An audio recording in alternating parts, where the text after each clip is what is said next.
From the archives of Villa de Palma, the story of Monte Palma begins not with a city, but with a bay. Monte Palma was first charted by Spanish navigators in the late 1500s. They were sailing the Pacific coastline of New Spain, seeking new ports and sheltered waters.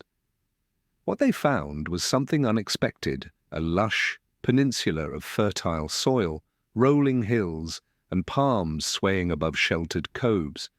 The headland was marked on early maritime maps as Monte de la Palma, the mountain of palms.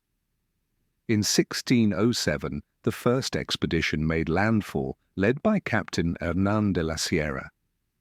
They anchored in a quiet bay, now remembered in local legend as Bahía de la Misión. From the ship's timber and clay pulled from the hillsides, they built a small camp, temporary, makeshift, but it was a beginning. Within a year, a permanent settlement began to rise. Padre Alonso del Valle, a Franciscan friar, worked alongside Don Sebastián Ramírez, the colonial steward. They named the town Villa de Palma. It followed the Spanish grid, a central plaza, a church to the east, facing west, offices to the west facing east, and stables, storage, and barracks behind. Although the layout deviated from the formal prescriptions of the laws of the Indies, the colonial authorities cited orientation to the morning sun and prevailing winds as justifications for the altered configuration. The church, built from clay and timber over the span of several years, was simple but enduring. It was dedicated to Saint Teresa of Avila, the patroness of perseverance and spiritual reform. At the center stood Plaza Concordia, the colony's beating heart. For decades it hosted markets, sermons, and proclamations, but in time it would come to hold other meanings too, its stones echoing with voices not of celebration, but of dissent. Life here was demanding. They cultivated sugarcane, plantains, and cassava in the humid, fertile soil. Springs provided water, the sea yielded fish and salt, passing ships brought news and trade. This was not a grand colony, just a few dozen souls, but it was the start of something lasting, a settlement shaped by intention, climate, and quiet beauty.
Hello, and welcome to a brand new series and a brand new map.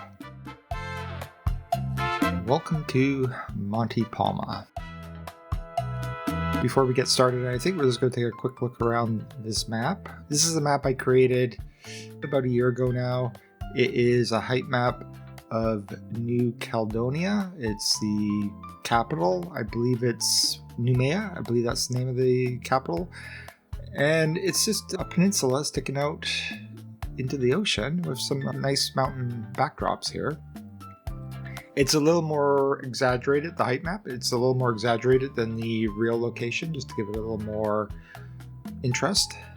It's not complete. There's obviously, it's a bit in a rough state right here. That's just fine. I'll have plenty of opportunity to add details as we go. And we're just gonna take a quick look around the whole area here.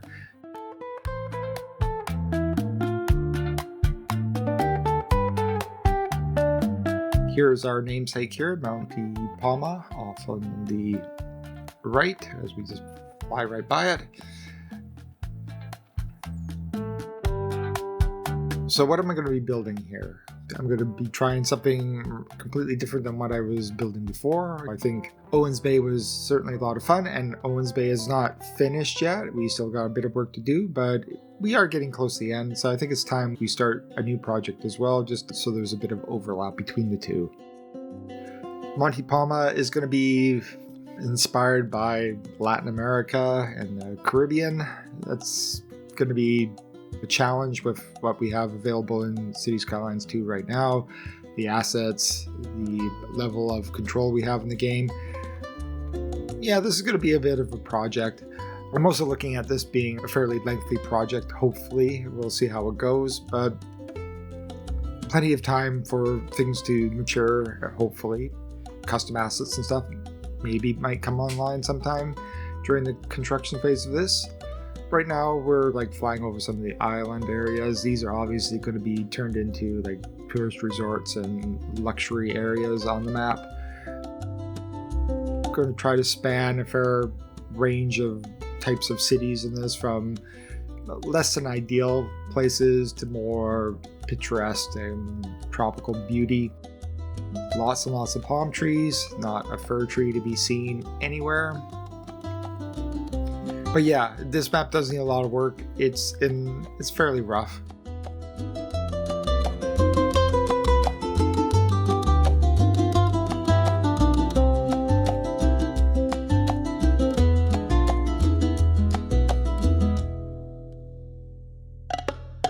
We have tons and tons of work to do here, and I'm looking forward to it. So my name is Geifs, and let's not beat around the bush anymore. Let's just get going on the build here.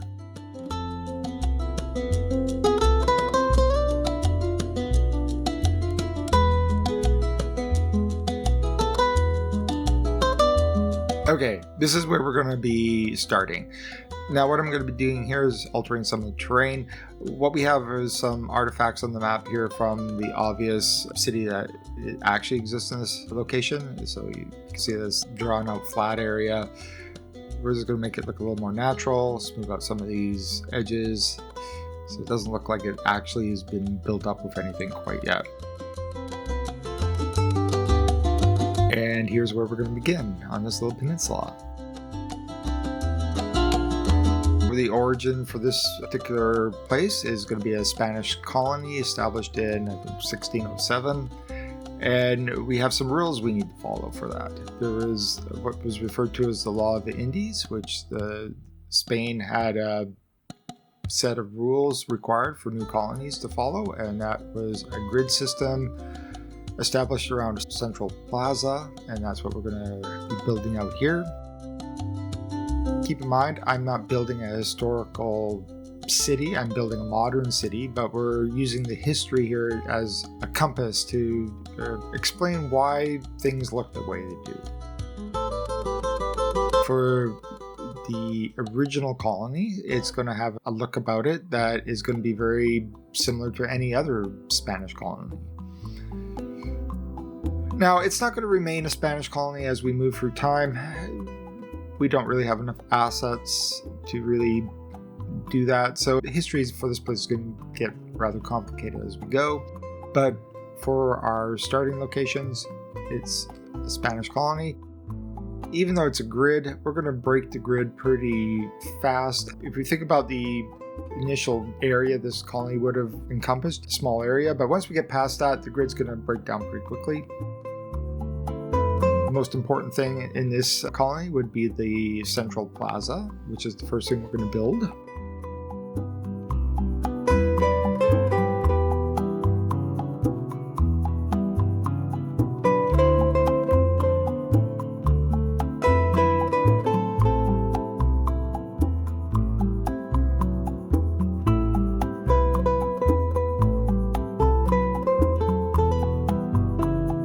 As I build this, I'm going to go through several different surfaces and stuff just until I find stuff I actually like. We're using pedestrian walkways, the pedestrian roads around the outskirts of it. It's a pedestrian-only area.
For this particular build, I'm going to have to rely a lot more on detailing. I did a fair amount of detailing in Owens Bay, but I'm going to have to do quite a considerable amount more here just to pull off the region of the world I'm trying to depict. The assets alone, I think there's options here we can use to make this look like a Latin American area, but it's really going to come down to the detailing to really sell the idea.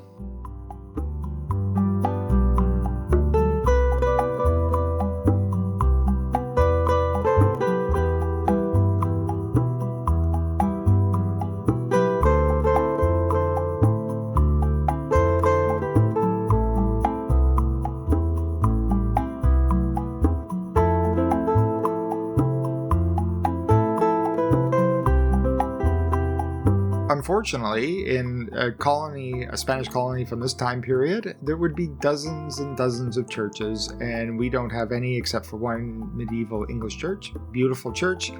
Doesn't really quite work for us. We're going to use it eventually. We have no other options really, but for the main church right off the plaza, I'm going to try to make my own here, and we're going to use for the main building, we're going to use some static versions of the tomb from the cemetery, and I'm just going to place them together in a way that kind of hopefully sells the idea that this is a church.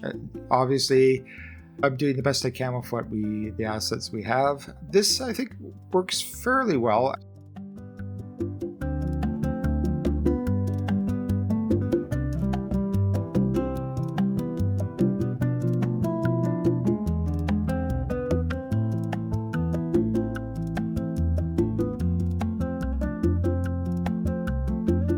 That's going to be the main building of the church there. And now we're going to use the clock tower from the City Hall from the vanilla build, and I'm just going to sink it in to the ground and then move it over top. And that's going to be our bell tower, essentially. Not the most impressive bell tower for a Latin American church. It's what I can do with what we have.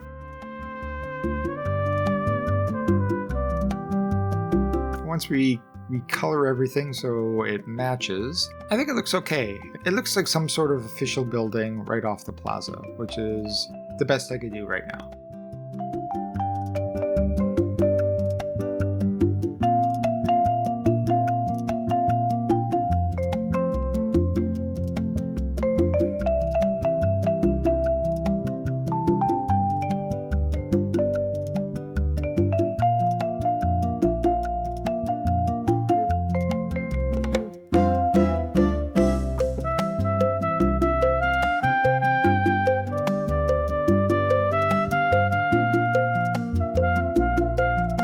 The reason I'm going with Latin America is it's going to give me an opportunity to work with some of the assets that I wasn't able to use in Owens Bay. There's a considerable number of assets that just didn't fit a Pacific Northwest regions.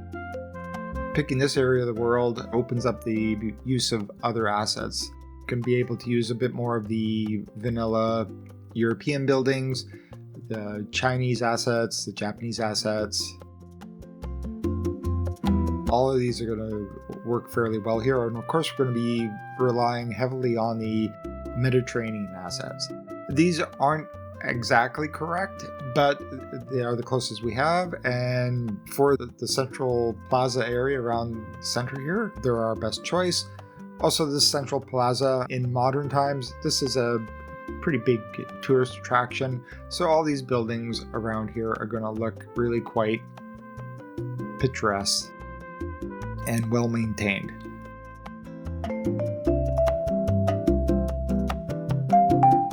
The one issue, I think this is going to be the biggest issue for Central American build, is the climate. In the same way that Pacific Northwest was like a temperate rainforest, I'm now dealing with an actual tropical rainforest. What's going to be a hard sell here, and I'm not sure how easy this is going to be I'm going to be able to pull this off, but humidity. We're in a climate where torrential downpours every afternoon, right? And if you think about the decade after decade, the wear and tear on cities is quite noticeable, and it just wears everything down after a while. That level of detail is going to be very difficult to pull off. We'll see how I can do here. I think for certain areas, I think it's doable. For the entire city or region, that'd be a little more difficult. It would require putting decals on practically every surface in the game in order to achieve that sort of look. I'll do what I can here, and I think we're going to get some very interesting looking areas. But over the whole thing, yeah, I don't think it's very practical.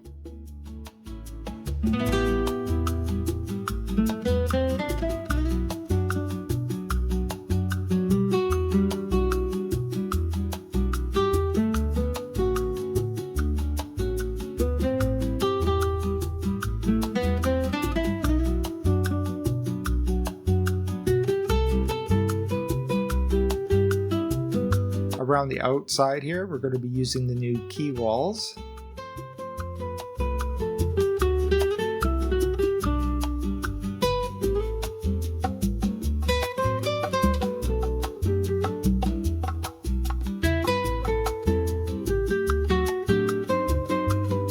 And now that once we're past the central part of the plaza area, the grid starts to break down a little bit and we start getting some wonky angles to the roads and stuff.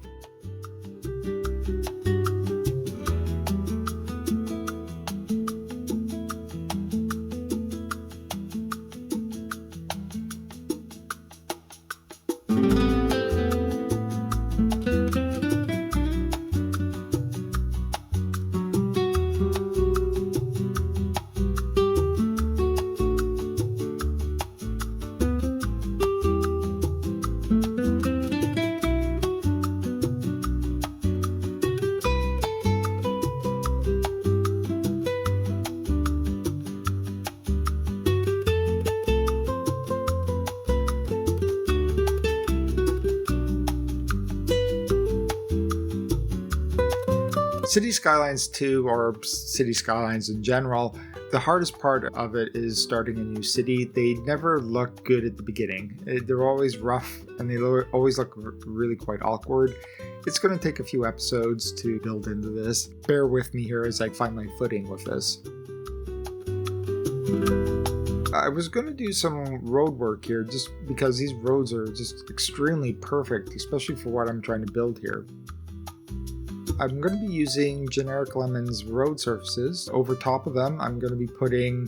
Mike Bills came out with a NetLanes set here for road wear, which we're just showing off here. Looks very nice. Unfortunately, halfway through this, the NetLanes stopped working altogether. I think something happened in-game that they had to be disabled. Hopefully they're back soon because I really need them.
directly across from the church, it would be like some sort of administration building. I'm using a static version of the high school for this, and we're just going to use some detailing around the outside of it to give it a bit of a distinct look.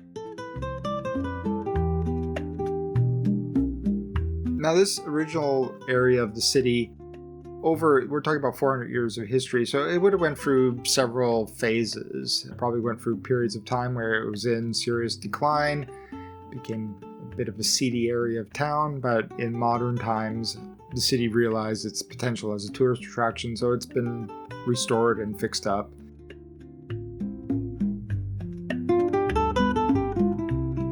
And here comes the tricky part, and I don't really get into it in this episode, but I'm going to have to deal with it very quickly.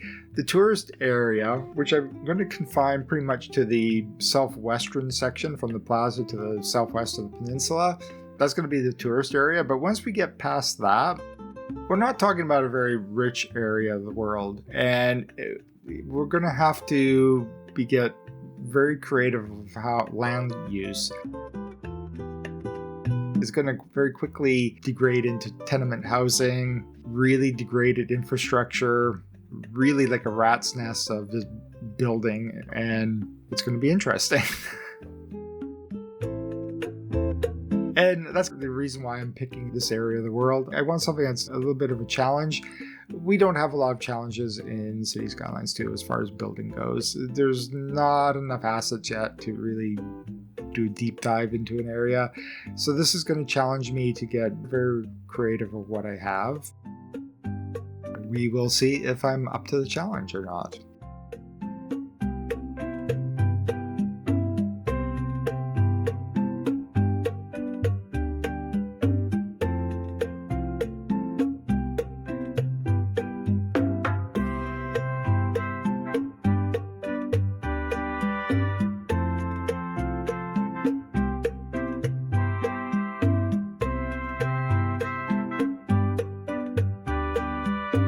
And because we have to think about the game parts of this as well.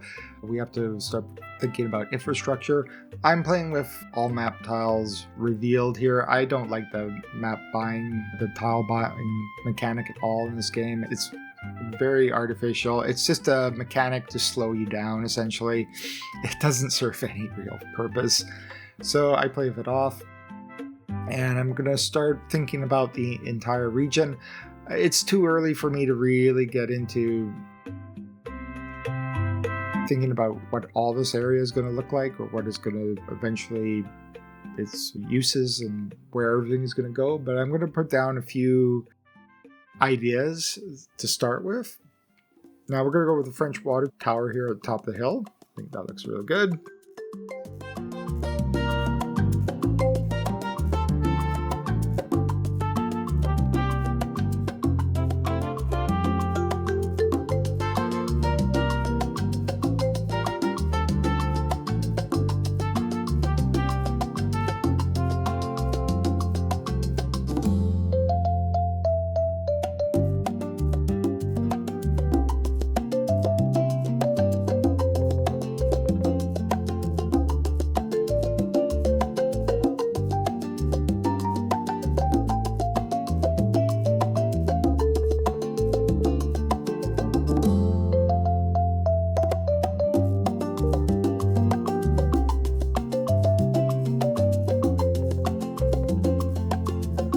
We're also going to need schools.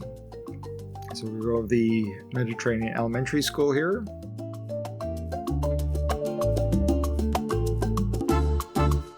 And we need to get rid of our wastewater. And for the moment, we're going to just dump it into the bay way up here. I will get a proper water treatment plant very quickly here. I just don't know where I'm going to put it for the moment. That's the awkward part about starting a new city, is like, where does everything go and how does everything relate to each other? It takes a little while for things to finally come into focus.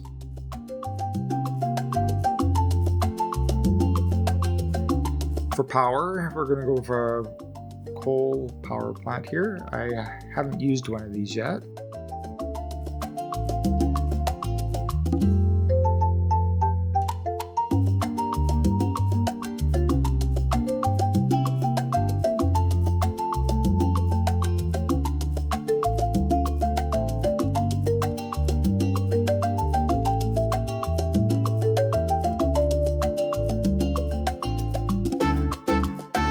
Now for building variations, these Eastern European buildings, these don't actually look terrible, especially when we recolor them. And they have a bit of a worn kind of look about them, which works really well.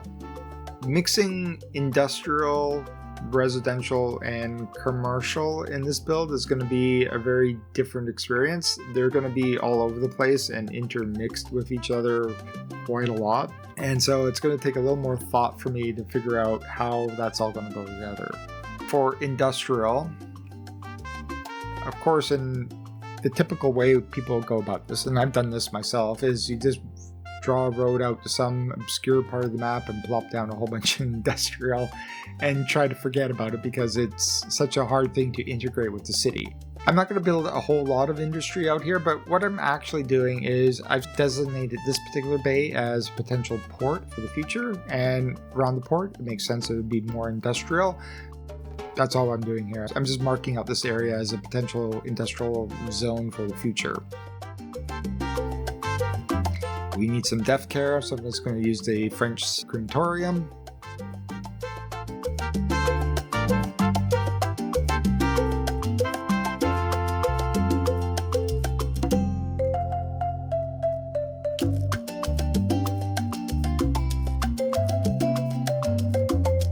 And we need some garbage removal. I don't like the landfills. They fill up way too quickly. It makes them a little useless. So we're going to go with this small garbage incinerator here.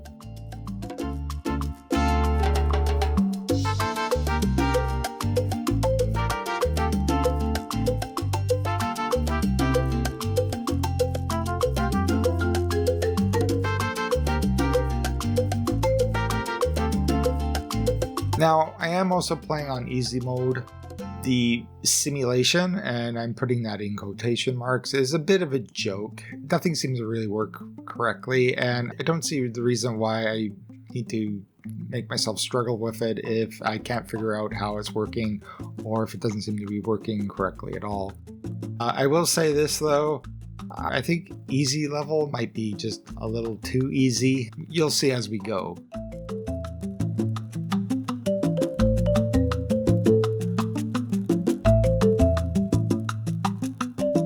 For fire station, I'm just going to use this little 1 unit deep or wide building here and sneak it in here, but I don't need a lot of fire right now.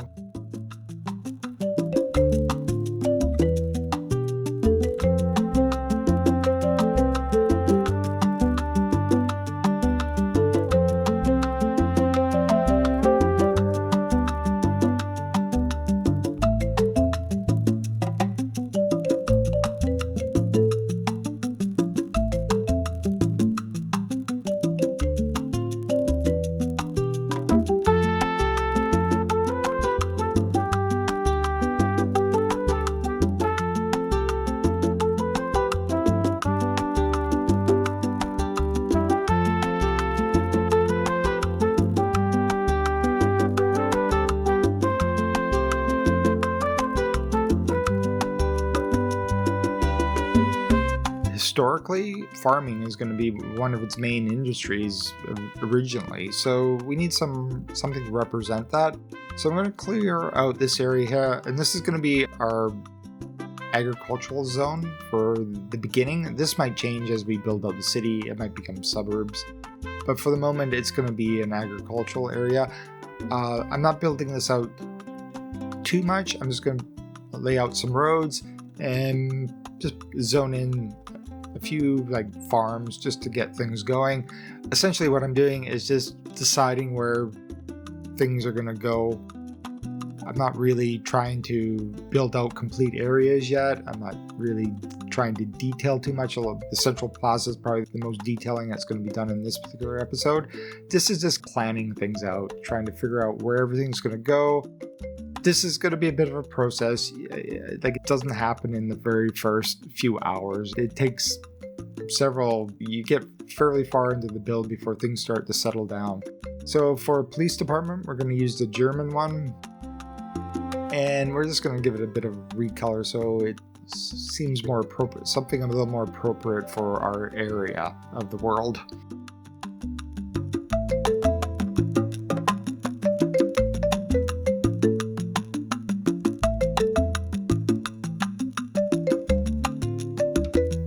Also, what I'm doing with the road that's cutting through the farmland here is I'm establishing a right-of-way, which was eventually is probably going to become another highway connection to our main highway that cuts through the northern part of the map. Right now I only have one road connection. That's not going to cut it in the future. So this will be a future access point into the region and to the main city.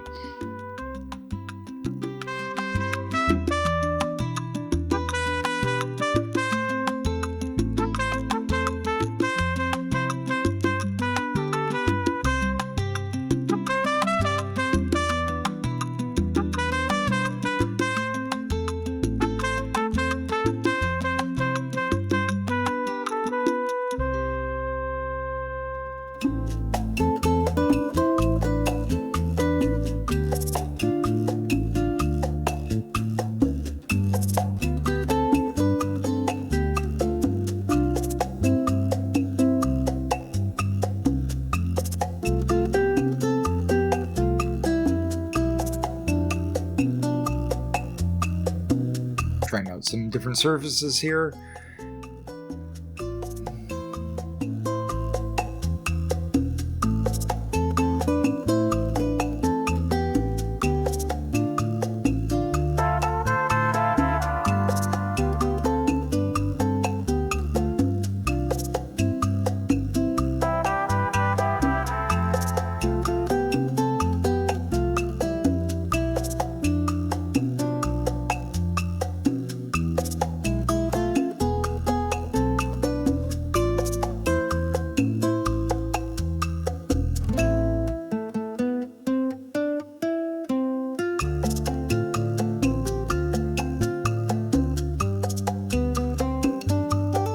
And we are already maxing out our water supply. So I'm going to just add a little pumping station right down here in this little lake.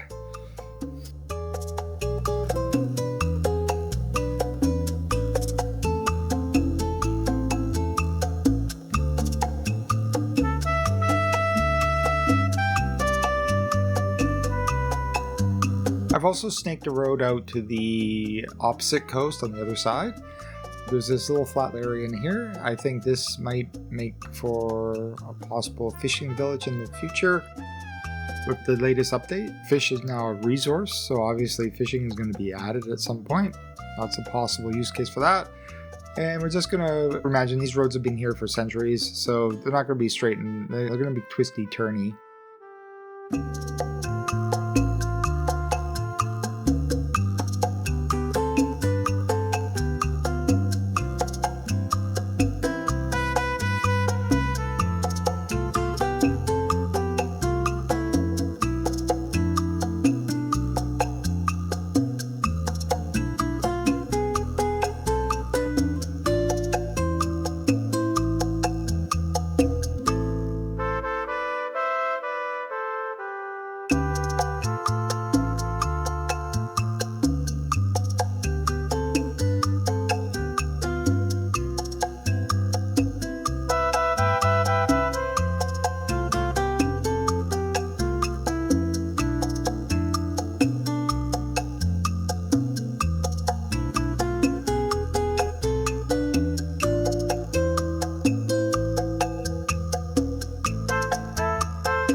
The Mediterranean buildings, they're very nice looking assets. They do have some, obviously they have this very like peach color type of aesthetic to them.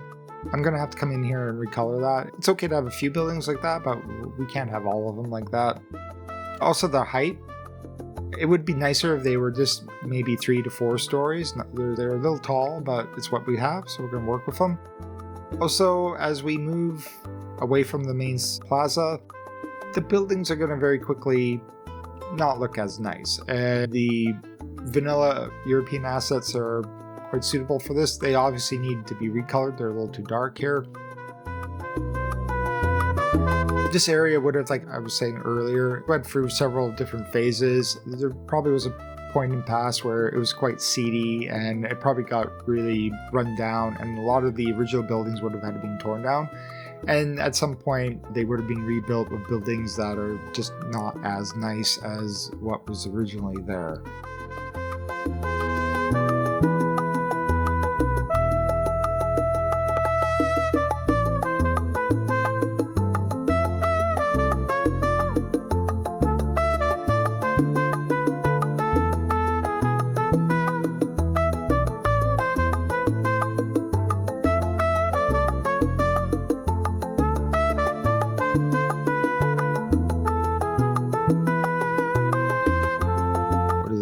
Golfers Villa, or I think that's the name of it.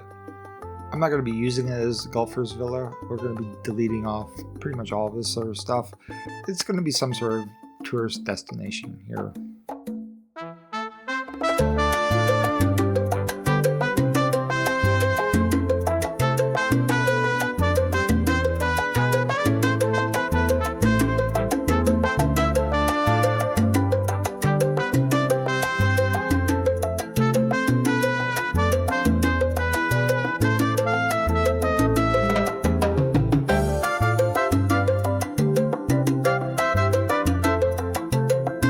Now, another great asset for this area is going to be the Japanese buildings. They have a fairly generic look about them. They could be anywhere, and they don't look like they're particularly expensive. This looks more like tenement housing and buildings you might find in a very densely populated area where there's not nice views or anything like that.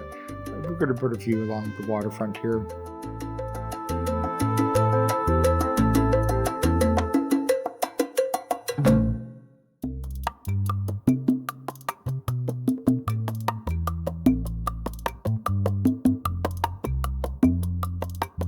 Here I'm putting down the English church. Like I said, it's a nice, very beautiful medieval English church. It's not quite aesthetically right for what we're doing, but it is a church and it's what we have. And it is a project that I'm going to be continuing on in the next episode.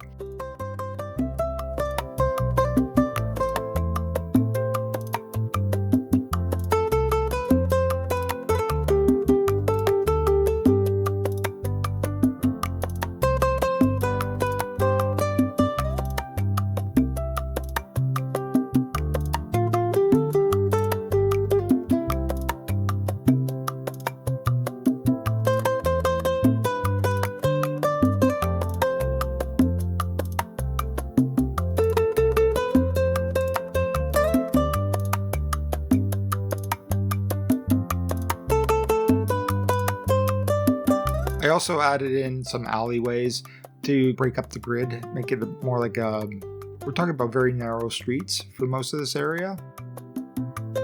The slightly wider two-way streets, but for the most part it's going to be one-way alleyways.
using some German buildings here, but as we can see on the back side, they have these blank walls. It's not really going to work, so they're going to use Move It to place a few other ones on the back side as well. I do apologize if this episode seems a bit disjointed. It's been a very long time since I actually started a new map. Owens Bay was the last city I actually started, and that's a year ago now. Yeah, I'm a bit flustered by it. It says I have to put down infrastructure, I have to put down all this stuff, and I actually have to think a little bit about the budget, although because I'm playing on easy, like we're already making money. It might be a little too easy, as I was saying.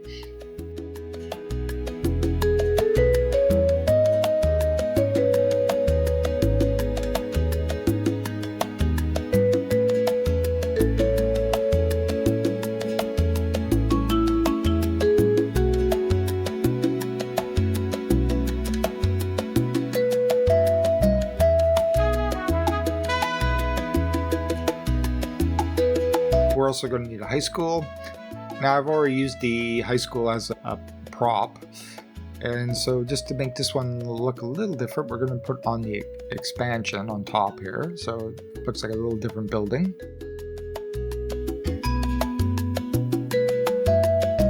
And I'm just going to spend a little time integrating it into the streets around it.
This episode is going to have a bit of an awkward end to it.